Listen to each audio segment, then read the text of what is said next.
Written by Enlop. A chilly gust of wind swayed tree branches, causing them to dance and tap rhythmically on my window. I had a long history of health complications, but somehow I had survived. At 27 years old, I had outlived almost everyone I knew. The virus didn't affect me for some reason. But now, I had developed a severe case of pneumonia, and things weren't looking good. The virus that wiped out everyone I loved hadn't taken me, but by the looks of it, an untreated, complicated common cold was going to do just that. The irony wasn't lost on me. The cold breeze that caused this illness continued to mock me with its eerie tapping on my window. I'd been holed up in this motel room for almost 2 weeks, though it seemed like a lifetime. Any survivors were bunkered in their homes, afraid of exposure, seeking to protect the few that remained. I, on the other hand, had nobody. My breathing was heavy and labored, each breath producing a rattle deep inside my chest, like an abandoned spray paint can. My room was small, dusty, and lit dimly. The room's only source of light was a dirty window, though not much sunlight made it through the overcast skies. A thin layer of dust collected on the surface of the only piece of furniture in the room, an old wooden table that wobbled upon the slightest nudge. The leather cover of the King James Bible that sat on its surface was hard and cracked. It hadn't been opened in years and now served as a decorative piece. Staring at the wall, I rode a deep hallucinatory trance brought on by my severe fever. The shapes of chipped paint on the wall swayed with the rhythm created by the tree's branches tapping. My bed seemed to be rocking, as if floating through light ocean waves. A blast of hot air hit me. The heater rumbled to life and disrupted my seafaring fantasy. I wished it would turn off. I wished I could get up and open the window, turn off the heater, and let in revitalizing air. I wished I was capable of taking a deep breath without pain. I wished I could eat a fresh meal. I wished I could kiss my parents, say I love you to my wife, and hug my brothers before they were ripped away. But I couldn't. I couldn't do any of those things. Grief filled me. Bedridden and clinging to life, I closed my eyes and drifted away further into the hallucination. It was mostly dark when I woke. A minuscule amount of streetlight peeped through the window, enough to cast shadows and silhouettes throughout the room. I looked around the room, trying to anchor myself out of my fever-induced dreams. I noticed I wasn't alone. He was there. He stood directly in front of me, back against the wall. I stared and focused, trying to determine if this was another deceiving manifestation of my fever. "Ah, you're awake. I find this works best when you're awake for it," he hissed. He took a step forward into the light. He was a tall, slim man wearing a tuxedo, black bow tie, and a black Homburg hat that casted shadow over his face. He looked up at me and smiled, exposing a row of yellow, shark-like teeth.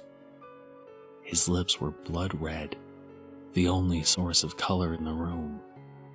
His eyes were sunken in deeper than any man I'd seen. His skin was pale with a tint of green, but his most disconcerting feature were his arms. 2 long, straw-like limbs extended from his shoulders, dropping close to his ankles. "You ready?" he said in a hoarse, raspy voice. I laid paralyzed. The walls continued to spin. I tried to protest, but my mouth gaped open inaudibly. My body was tense and immobile. My eyes locked with his. "Are you ready?" He moved forward, bumping into the end of my bed, causing it to jerk back. His back began to bend forward. His right arm came up, showing his inhuman thin arms and claw-like nails that were as yellow and sharp as his teeth. "Why are you here?" said a soft voice to the right of the room. The man in the tuxedo pulled back, slightly startled.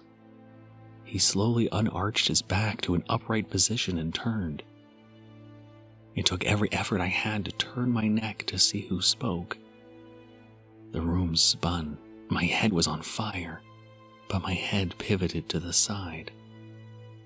There stood my mother. But it wasn't my mother as I last saw her, taking her last breath, pale and malnourished. I was sure it was her. I would never forget that voice. But she couldn't be more than 28 years old, the age she was when she married. Next to her stood a man I didn't recognize at first, hand pressed upon the small of her back. But as I connected the dots, it became clear it was my father. His face was young and full of life. Life hadn't taken its toll as I last saw him. His eyes were full of youth. They were there, side by side, once again. My mother flashed a smirk in my direction. My father leaned over and turned off the heater. "Come on, it's not his time," said another voice with a deep southern drawl. I didn't have to turn. I could recognize that voice anywhere. It was my Uncle Dylan's voice. "Weren't we enough?" said a fourth voice I didn't recognize coming from the direction of the door. I reverted back to my original position, and through my peripherals, I saw a woman I only knew through old photographs. Grandma Lou sat by the table, with strikingly similar disposition to her son and daughter in the room. Her right hand nudged the table, causing it to wobble back and forth. Her other hand laid over the Bible. The man in the tuxedo smirked. His red lips shone above his razor teeth. He faced me and repeated, "Are you ready?" My dad, who had remained silent until now, stepped forward from his leaning position and looked at the man. "We had a deal. Why are you here?" He pleaded in that cool voice only my father had. "It was him or us," said my mother softly but firmly. "Why are you here?" They all said without coordination and offbeats. The man in the tuxedo's smirk turned into a chuckle.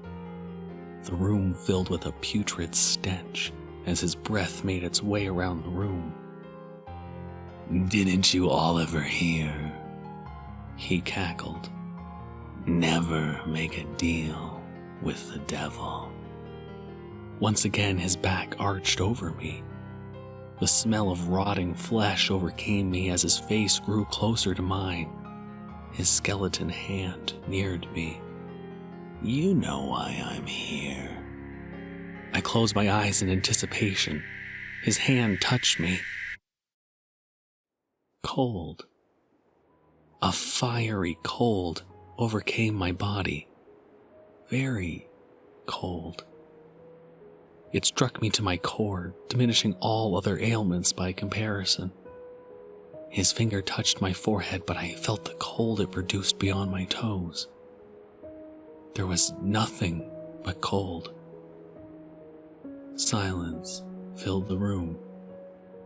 Only the tapping of the tree branch remained outside the window.